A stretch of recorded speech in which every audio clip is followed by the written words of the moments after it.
Good morning, students. Today your topic is metals and non-metals. Class 10th में जो chemistry में आपका chapter है मेटल्स एंड नॉन मेटल्स, और ये चैप्टर जो है बोर्ड एग्जाम्स के पर्सपेक्टिव से बहुत इंपॉर्टेंट चैप्टर है। और बेटे जो है क्लास 10th की अगर हम बात करें तो क्लास 10th में जो है मान के चलो 70 मार्क्स का आपका जो है क्वेश्चन पेपर आता है, तो 70 मार्क्स में ये 10 और 11 मार्क्स का metals and non metal chapter से आपसे हर हाल में पूछा ही जाता है। ठीक है, तो इसको हम काफी जो है अच्छे तरीके से जो है स्टडी करेंगे, समझेंगे।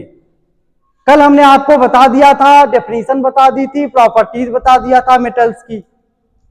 उसके साथ हमने जो है नॉन मेटल्स की डेफिनेशन बता दी थी, प्रॉपर्टी बता दिया था, और फिर हमने कुछ एक्टिविटी आपको करा दी थी। एक्टिविटी में हमने आपको क्या बताया था कि कौन सा ऐसा मेटल है जो रूम टेम्परेचर पे लिक्विड फॉर्म में आ जाता है। तो मरकरी पारा, मरकरी पारा। फिर एक एक्टिविटी कराई थी कि हमने आपसे बताया था कि सोडियम भी जो है वो जो है सॉलिड, सोडियम एक ऐसा मेटल है, एक ऐसा मेटल है जो आपका सॉलिड फॉर्म में नहीं पाया जाता है। दो मेटल ऐसे हैं जो सॉलिड फॉर्म में नहीं पाए जाते हैं। वैसे मेटल की मुख्य अधिकांशता, मुख्य प्रॉपर्टी यही होती है कि जो मेटल्स आपके होते हैं वो सॉलिड फॉर्म में ही पाए जाते हैं, ठोस अवस्था में ही पाए जाते हैं। सोना, चांदी, प्लेटिनम, लोहा, जिंक, कॉपर, आयरन, ये सब मैक्सिमम जो मेटल्स हैं ये ठोस अवस्था में पाए जाते हैं।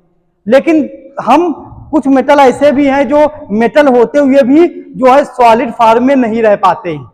उनमें से मैंने आपको सोडियम बताया था कि सोडियम जो है बहुत ही सॉफ्ट मेटल है, सॉफ्ट माने मुलायम, जिसको कि हम चाकू से बहुत ही आसानी से जो है काट सकते हैं।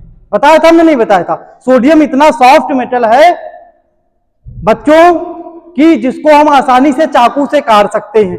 और सोडियम को जो है खुले स्थान में नहीं रखा जाता है। ऐसा क्यों है? क्योंकि सोडियम बहुत ही सक्रिय धातु है, तुरंत रिएक्शन करेगी, रिएक्शन करके तुरंत जो है नए कंपाउंड को बना देगी। सोडियम बहुत ही ज्वलनशील धातु है। अगर इसको हम लोग जो है एटमॉस्फेयर में रख देंगे तो एटमॉस्फेयर में पाई जाने वाली ऑक्सीजन गैस के साथ तुरंत क्रिया करके और ये जो है जलने लगती है, आग लगा देगी, ज्वलनशील गैस है सोडियम। तो इसलिए सोडियम को हम लोग जो है खुले वातावरण में नहीं रख सकते हैं, क्योंकि ये ज्वलनशील गैस है, ऑक्सीजन के साथ क्रिया करके जलने लगती है। और वाटर के साथ क्रिया जो है हम इसको जो है नहीं रख सकते हैं, वाटर के साथ भी जो है क्रिया करके हाइड्रोजन गैस बना देती है। इसीलिए सोडियम एक ऐसी धातु है, एक ऐसा मेटल है, ये इंपॉर्टेंट क्वेश्चन है बोर्ड एग्जाम के जो है अकॉर्डिंग, कि सोडियम एक ऐसा मेटल है जिसको हम खुले में नहीं रखते, या तो इसको केरोसिन के तेल में रखा जाता है। केरोसिन का तेल समझते हो? उसके तेल में इसको रखा जाता है, जिससे ये बाहर के ऑक्सीजन को ना प्राप्त कर सके और ना वाटर को प्राप्त कर सके। अगर ऑक्सीजन को प्राप्त कर लेगी तो जलने लगेगी, क्रिया करके आग लगा देगी, और वाटर को प्राप्त कर लेगी तो हाइड्रोजन गैस बना देगी, और दोनों खतरनाक हैं। इसीलिए और सोडियम एक ऐसा धातु है जिसको चाकू से काटा जा सकता है। आपके लिए बहुत इंपॉर्टेंट है ये, क्लास 10th वालों के लिए और प्लस 11th वालों के लिए भी बहुत ध्यान से समझिएगा, क्योंकि 11th में जब आपका लेवल अप हो गया, जो पीरियोडिक टेबल में आपने काफी कम एलिमेंट्स के बारे में स्टडी किया होगा, और इसमें क्लास 11th में पहुंचने पर बस डिफरेंस इतना हो जाता है, पूरी पीरियोडिक टेबल का आपको अध्ययन करना पड़ेगा, तब जाकर के आप जो है मोलरता, मोलैरिटी, परसेंटेज ऑफ मास, और आगे चल करके इलेक्ट्रॉनिक कॉन्फ़िगरेशन जो है आबाउ प्रिंसिपल से इलेक्ट्रॉनिक कॉन्फ़िगरेशन आप बना पाओगे। आबाउ प्रिंसिपल कहता है कि इलेक्ट्रॉन हमेशा ऊर्जा के जो है बढ़ते हुए क्रम में प्रवेश करते हैं, उपकोषों में प्रवेश करते हैं। पहले जिस उपकोष की ऊर्जा सबसे कम होगी उसमें जाएगा, फिर उससे ज्यादा, फिर उससे ज्यादा, फिर उससे ज्यादा। जो है इलेक्ट्रॉन्स जो फिल होते हैं वो जो है ऊर्जा के बढ़ते हुए क्रम में प्रवेश करते हैं। किस कोष में पहले इलेक्ट्रॉन जाएगा? जिसकी ऊर्जा कम होगी, फिर उससे ज्यादा, फिर उससे ज्यादा, फिर उससे ज्यादा। समझ रहे हो माय डियर स्टूडेंट्स? तो हम इसीलिए क्लास 10th में हमने जो है पीरियोडिक टेबल में, जैसा कि अभी एक स्टूडेंट ने हमको बताया कि सिर्फ 20 एलिमेंट्स का इन्होंने अध्ययन किया था। अब जाकर के आपको जब हमने कहा कि आप Ag का इलेक्ट्रॉनिक कॉन्फ़िगरेशन बनाओ या Ag की जो है क्लोरीन से क्रिया कराओ, तो आपको पता होना चाहिए व्हाट इज द इलेक्ट्रॉनिक जो एटॉमिक मास ऑफ जो इलेक्ट्रॉनिक नंबर ऑफ Ag 46। आप इलेक्ट्रॉनिक कॉन्फ़िगरेशन बनाएंगे, वो भी अबाउ प्रिंसिपल से 1s2 2s2 2p6 3s2 3s2 3p6 3d10 4s2। Electron ऊर्जा स्तर के बढ़ते हुए क्रम में प्रवेश करते हैं। ये बात है 11th की, ये अभी मैं आपको पढ़ाऊंगा। और 10th में मेटल्स कहाँ पे हैं, नॉन मेटल कहाँ पे रखे गए हैं और मेटलॉइड्स कहाँ पे रखे गए। ठीक है, अब हम आते हैं आपके मुद्दे की बात पे। तो मैं क्या बता रहा था, सोडियम की प्रॉपर्टीज बता दी, और मरकरी ऐसी एक जो है मेटल है जो रूम टेम्परेचर पे, कमरे के ताप पर जो है लिक्विड फॉर्म में आपकी आ जाती है। मरकरी जो है एट रूम टेम्परेचर आपको लिक्विड फॉर्म में मिलती है। और जो सोडियम है वो बेटा जो है बहुत ही आपकी जो है कहते हैं सॉफ्ट, जो है सॉफ्ट। सोडियम का 11 होता है आपका एटॉमिक नंबर पीरियोडिक टेबल में। तो ये इसका क्या होता है 2 8 और 1 हो जाएगा। ये बहुत ही सॉफ्ट एटॉमिक नंबर इसका कितना होता है 11। एटॉमिक नंबर कितना होता है सोडियम का 11 होता है। प्रॉपर्टीज में क्या हो जाएंगी, बहुत ही सॉफ्ट मेटल है। प्रॉपर्टीज में हम क्या लिखेंगे, बहुत ही सॉफ्ट मेटल है, सॉफ्ट मेटल है सोडियम।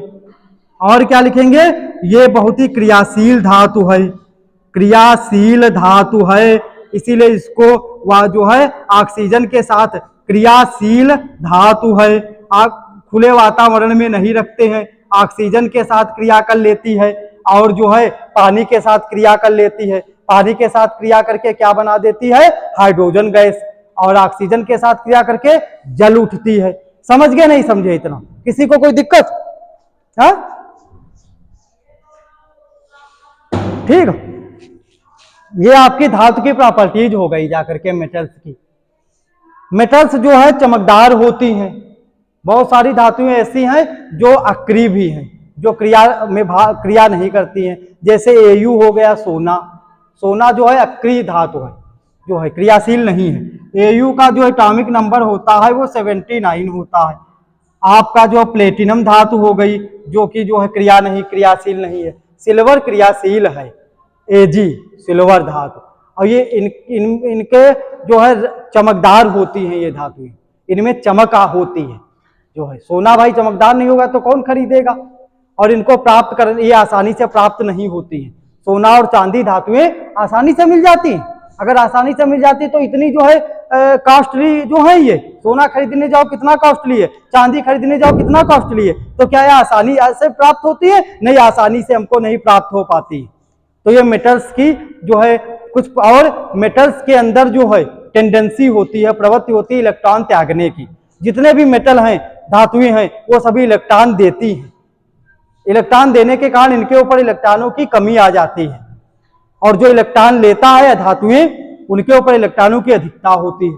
ये चीज समझ में आ रही नहीं आ रही? मेटल्स के अंदर जो है इलेक्ट्रॉन त्यागने की टेंडेंसी होती है। क्या टेंडेंसी होती है? मेटल्स जो होते हैं वो इलेक्ट्रॉन त्याग देते हैं और किसी दूसरे धातु को इलेक्ट्रॉन दे देते हैं, या एलिमेंट को, और किसी दूसरे एलिमेंट को इलेक्ट्रॉन देने के बाद जो है आपस में क्रिया करके दोनों एलिमेंट्स कंपाउंड यौगिक बना लेते हैं।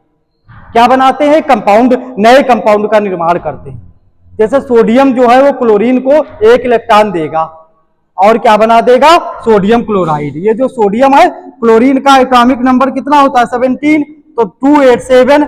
ये सोडियम इस क्लोरीन को एक इलेक्ट्रॉन देगा, इसीलिए इसका भी अष्टक पूरा हो जाएगा, एक इलेक्ट्रॉन पा करके इसका भी अष्टक पूरा हो जाएगा। और ये दोनों जो है आयंस के फॉर्म में, सोडियम जो है पॉजिटिव आयन और क्लोरीन जो होगा वो निगेटिव आयन। जो इलेक्ट्रॉन लेता है उसके ऊपर जो है निगेटिव जो है आयन जो है आ जाता है, और जो इलेक्ट्रॉन देता है उसके ऊपर पॉजिटिव आयन आ जाते हैं। तो सोडियम इलेक्ट्रॉन देता है तो इसके ऊपर पॉजिटिव आयन आ गया, क्लोरीन इलेक्ट्रॉन लेता है तो इसके ऊपर निगेटिव आयन आ गया, और ये दोनों मिलकर सोडियम क्लोराइड कंपाउंड का निर्माण करते हैं लेन देन की प्रक्रिया में। ठीक, तो मेटल्स के अंदर ये सोडियम मेटल्स है, मेटल्स के अंदर इलेक्ट्रॉन दूसरे तत्व को देने की प्रवृत्ति होती है, इसलिए मेटल दाता कहलाते हैं। ठीक है, तो ये आपकी मेटल्स की प्रॉपर्टी हो गई जाकर के। अब हम लोग जो है पढ़ेंगे नॉन मेटल अधातु के बारे में। अधातुएं क्या होती हैं? तो सबसे पहला प्रॉपर्टी तो धातुओं की होती है, धातुओं के अंदर इलेक्ट्रॉन ग्रहण करने की प्रवृत्ति होती है, पहली प्रॉपर्टी। जो नॉन मेटल्स होते हैं उनके अंदर जो है इलेक्ट्रॉन ग्रहण करने की प्रॉपर्टी होती है, और धातुओं की तुलना में धातुओं की संख्या काफी कम है। पीरियोडिक टेबल में जो है धातुएं ज्यादा मात्रा में पाई जाती हैं। आवर्त सारणी जो हम देखेंगे जिसमें कुल 118 तत्व हैं, उसमें 94 तो धातुएं ही हैं। 94 118 में 94 नंबर्स में क्या है आपकी जो है मेटल्स पाए जाते हैं। ठीक है, तो कहने का तत्व मतलब ये है कि बेटा जो है पीरियोडिक टेबल में टोटल कितने एलिमेंट्स ज्ञात हैं? कोई बच्चा बता सकता है टोटल एलिमेंट्स कितने हैं? 118। 118 में जो है 94 जो है वो मेटल्स हैं। 94 क्या है? मेटल्स हैं। टोटल एलिमेंट्स कितने हैं पीरियोडिक टेबल में? टोटल एलिमेंट्स हैं 118। और भी एलिमेंट्स ज्ञात हैं 118 से भी ज्यादा ज्ञात हैं, लेकिन उनको आवर्त सारणी में रखने की व्यवस्था नहीं बन पाई है। केवल 118 तत्व ही आवर्त सारणी में फिट हो पा रहे हैं, इसीलिए 118 तक ही बताए गए हैं, रखे गए हैं। अन्य भी मात्रा में तत्व आपको ज्ञात हैं, लेकिन उनको आवर्त सारणी में रखने की व्यवस्था नहीं बन पाई है। व्यवस्था न बन पाने के कारण उनको पीरियोडिक टेबल में स्थान नहीं जो है दिया गया है। आपको केवल 118 तत्वों को ही स्थान दिया गया, और तत्व भी ज्ञात किए जा चुके हैं 118 से भी ज्यादा। तो टोटल एलिमेंट्स कितने? 118। इस 118 तत्वों में 94 केवल आपके मेटल्स हैं। 94 क्या है? मेटल्स हैं। 118 में मेटल्स कितने हैं? तो आपके मेटल्स हो गए जाकर के 94। 94 तो आपके मेटल्स हो गए जाकर के। अब धातु कितने हैं? धातु हो गए आपके 94। और धातुओं की तुलना में, धातुओं के कंपैरिजन में अधातुओं की संख्या बहुत कम पाई जाती है। धातु के कंपैरिजन में अधातुएं काफी कम मात्रा में है। ठीक है, एवं 24 आपका 94 100 तत्व प्राकृतिक रूप में पाए जाते हैं। 24 तत्व मानव निर्मित है। 94 तत्व देखो, ये जो है 94 एलिमेंट्स जो हैं वो जो है प्राकृतिक रूप में पाए जाते हैं। और धातु कितनी है? 94 नहीं, 91 धातुएं हैं। 91 धातु हैं। पीरियोडिक टेबल में 91 धातु हैं। अब आप समझ लो 118 में से 91 धातुएं हैं और 94 तत्व, 94 धातु है। 94 तत्व जो है प्राकृतिक रूप में पाए जाते हैं, जिनको ना तो नष्ट किया जा सकता है ना तो उत्पन्न किया जा सकता है। वो ईश्वर की देन है, नेचर की। और उसमें से 118 में से 91 धातुएं हैं। तो धातुओं की तुलना में धातुओं की संख्या काफी कम मात्रा में पाई जाती है। ठीक है, समझ गए? फिर क्या है? जैसे अधातु में है कार्बन है, सल्फर है, ऑक्सीजन है, क्लोरीन है, हाइड्रोजन है, नाइट्रोजन है, आदि अधातुएं हैं। हाइड्रोजन, सल्फर, नाइट्रोजन, क्लोरीन, ये सब carbon, sulphur, iodine, oxygen, hydrogen, nitrogen, ये सब अधातुएं हैं। Carbon, sulphur, nitrogen, hydrogen, oxygen, ये सब क्या है? अधातुएं हैं। अधातु में क्या है? अधातु में क्या है? धातुओं की तुलना में, मेटल्स के कंपैरिजन में, धातुओं की तुलना में अधातुओं की संख्या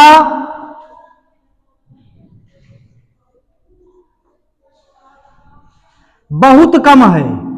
धातुओं की तुलना में अधातुओं की संख्या बहुत कम है। अधातु कौन कौन से होते हैं? नॉन मेटल्स, नॉन मेटल्स और आवर्त सारणी में ही रखे जाते हैं।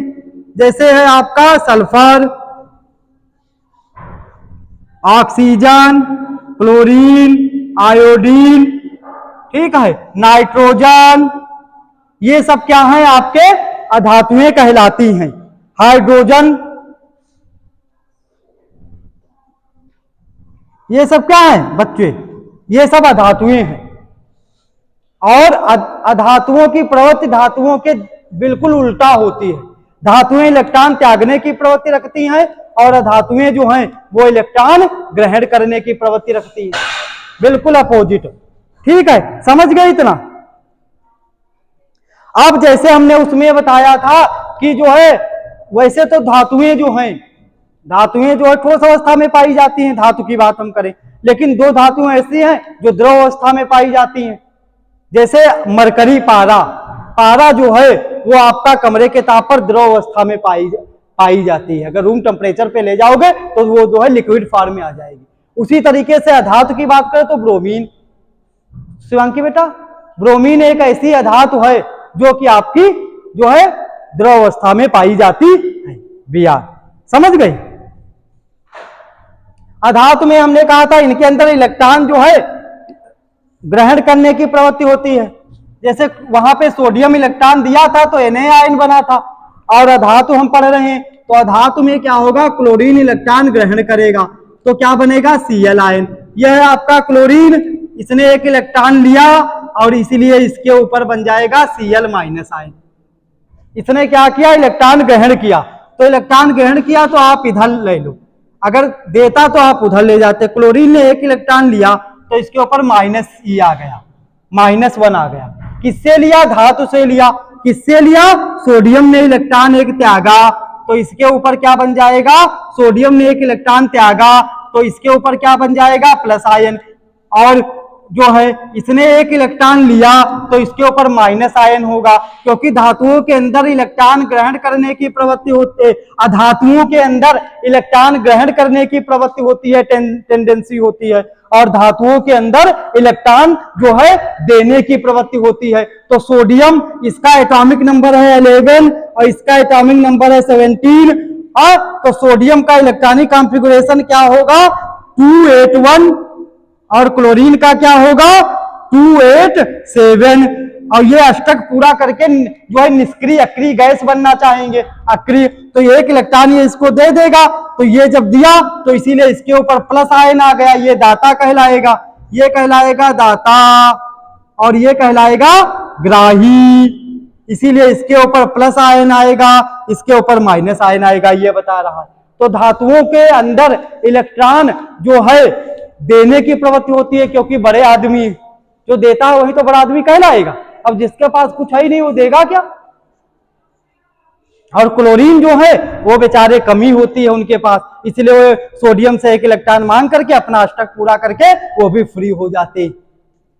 तो धातुओं की जो है अंतर समझ में आ रहा है आपको, कि धातुओं के अंदर इलेक्ट्रॉन देने की प्रवृत्ति होती है, अधातुओं के अंदर इलेक्ट्रॉन ग्रहण करने की प्रवृत्ति होती है। अधातुएं जो है आपकी जो है क्या होती हैं कि ब्रोमीन एक ऐसी अधातु है जो कमरे के ताप पर द्रव अवस्था में पाई जाती है, ठीक है, और मरकरी पारा एक ऐसी धातु है जो कमरे के ताप पर द्रव अवस्था में पाई जाती है। इतना समझे सभी लोग।